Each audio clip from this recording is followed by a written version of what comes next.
Hi friends, అంతా ఎలా ఉన్నారు? బాగున్నారా? నేనైతే మంచిగా ఉన్నాను. నేను ఏ ప్రదేశానికి వెళ్ళినా, ఎక్కడికి వెళ్ళినా సరే ఆ ప్రకృతిని ఒక వీడియో తీసుకోవడం లేదా ఫోటోలు తీసుకోవడం నాకు బాగా అలవాటు. ఈరోజు నేను మా తమ్ముడు అరుణ్ బాబు అయితే చక్కగా అలాగా వాళ్ళ గ్రామంలో పొలాల్లోకి తీసుకెళ్ళాడు. ఆ పొలాల్లో కొన్ని తాడి చెట్ల కోసం అయితే మేము వెతికాం, కానీ అక్కడ తాడి చెట్లు పెద్దగా లేవు. ఉన్న తాటి చెట్లు అయితే చాలా తక్కువ. మేము తాటి పప్ప లేదా తాటి రొట్టె వేసుకోవడం కోసం కొన్ని తాటికలను సేకరించాం. అక్కడక్కడ తిరిగి ఆ తాటికలను చాలా భద్రంగా ఒక సంచిలో వేసి జాగ్రత్తగా ఇంటికి తీసుకొచ్చి ఆ ఇంటి దగ్గర పెట్టి వాటిని శుభ్రపరచాం ముందుగా నీటితోటి. ఎందుకంటే అందులో క్రిములు కీటకాలు కొన్ని ఉంటాయి. శుభ్రపరచాం. తర్వాత తెచ్చిన తాటికల్ని అలా మాగ్గొట్టాం. ఎందుకంటే పైన డొప్ప అంత త్వరగా ఊడరాదు. అవి మనం నేలకేసి గట్టిగా కొట్టినట్టయితే చక్కగా మనకి ఈజీగా పైన ఉన్న ఆ ముచ్చుకు ఈజీగా ఊడొస్తుంది. మరి ఎక్కువగా పల్లెటూరులో అయితే తాటిపప్ప లేదా తాటి రొట్టెని ఎక్కువగా చేసి తినేవారు. మా చిన్నతనంలో అయితే వీటి కోసం మేము ఆవరమంటే ఎదురు చూసేవాళ్ళం. కానీ ఈరోజు మా చేతితో స్వయంగా ఈ తాటి రొట్టెని తయారు చేస్తున్న నేనైతే చాలా సంతోషిస్తున్నాను. ఇంటికాడ పెద్దవాళ్ళు ఎంతో ఈ తాటి రొట్టెని తయారు చేసేవారు. ముందుగా నేనైతే ఆ తాటికాయని గట్టిగా నా బలమంతా ఉపయోగించి అందులో 3 లేదా 4 టెంకలు ఉంటాయి. ఆ టెంకల్ని సెపరేట్ చేశాను. ఆ పైన ఉన్న తొక్క మొత్తం శుభ్రంగా తీసేసి తాటికని ఒక షేప్లో తయారు చేశాను.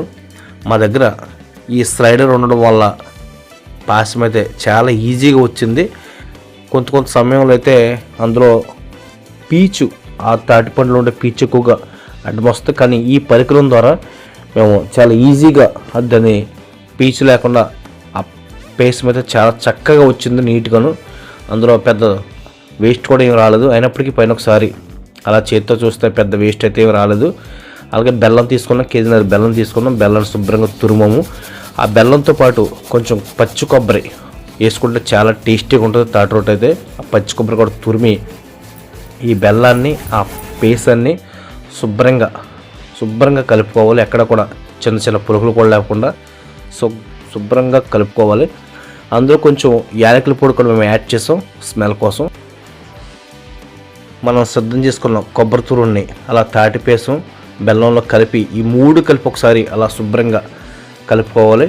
మంచిగా ఆ 3 కూడా మిక్సీ అయ్యేలా కలుపుకోవాలి. మనమైతే 1 కేజీన్నర ఉప్మా రవ్వ తీసుకున్నాం. కొంతమంది ఇడ్లీ రవ్వ వేసుకుంటారు. ఉప్మా రవ్వ తీసుకోవడానికి కారణం ఏంటంటే తాటి రొట్టె చాలా కేక్లా క్రిస్పీగా వస్తుంది, మంచి బాగుంటుంది, కరకరలాడుతూ మంచి బాగా వస్తుంది. అందుకని అది తీసుకున్నాం. నేనైతే ఒక మంచి అరిటాకునైతే తీసుకున్నాను. అరిటాకు వల్ల చాలా మంచి ఆరోగ్య ప్రయోజనాలు ఉన్నాయి, మీకు కూడా తెలుసు. అరిటాకు మనం వేసుకోవడం వల్ల తాటి రొట్టెకు త్వరగా మారదు. ఒక మందపాటి గిన్నె తీసుకుని అందులో అరిటాకుని లోపల శుభ్రంగా పెట్టుకుని పైన కొద్దిగా నూనె చల్లుకొని అందులో మనం ఈ కలిపిన తాటిపేసం అలాగే ఇడ్లీ రవ్వ, కొబ్బరి, బెల్లం ఎన్ని కలిపిన మిశ్రమాన్ని అందులో ఒక కేక్లా చక్కగా మందంగా చుట్టూరు శుభ్రంగా సదురుకుని అందులో వేసుకుని దానిపైన కొంచెం ఆయిల్ అయితే చల్లుకోవాలి. అలా శుభ్రంగా అద్దుకోవాలి. అన్ని పక్కల సమానంగా రావాలి. తర్వాత వీటిని అరిటాకుతో క్లోజ్ చేసుకుని మనం మూత పెట్టేసి క్లోజ్ చేసేసుకోవాలి. మరి యాక్చువల్ అయితే కొంచెం కట్టెల పొయ్యి మీద అయితే బాగుంటుంది, కానీ మాకు సౌకర్యంగా గ్యాస్ మీద పెట్టాం. టైం వచ్చేసి 11 గంటలు అవుతుంది. మరి చూడాలి 1 అవర్ అయితే కంపల్సరీ పడుతుంది. మీకు గంట అని చెప్పాను, కానీ గంట కంటే ఎక్కువ సమయం తీసుకుంది. ఫైనల్గా తెలుగు వచ్చింది. మనం మధ్య రోజులు చూసుకోలేదంటే మాడిపోతుంది.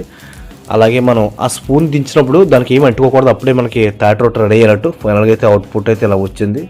చాలా చక్కగా చాలా టేస్టీగా బాగుంది. నాకైతే చాలా బాగా నచ్చింది. చాలా టేస్ట్గా ఉంది. అయితే సూపర్. పల్లెటూరు వాతావరణంలో ఉన్న వాళ్ళకి ఈ తాటి రొట్టె కోసం, దాని ప్రయోజనాల కోసం చాలామంది తెలిసే ఉంటాయి. మరి మీలో ఎంతమంది అయితే ఈ తాటి రొట్టెని తిన్నారు కామెంట్ చేయండి. మన ఛానల్ని సబ్స్క్రైబ్ చేయండి, లైక్ చేయండి, షేర్ చేయండి, కామెంట్ చేయండి. మన ఛానల్ ఫాలో చేయండి. మరొక కొత్త వీడియోతో కలుద్దాం.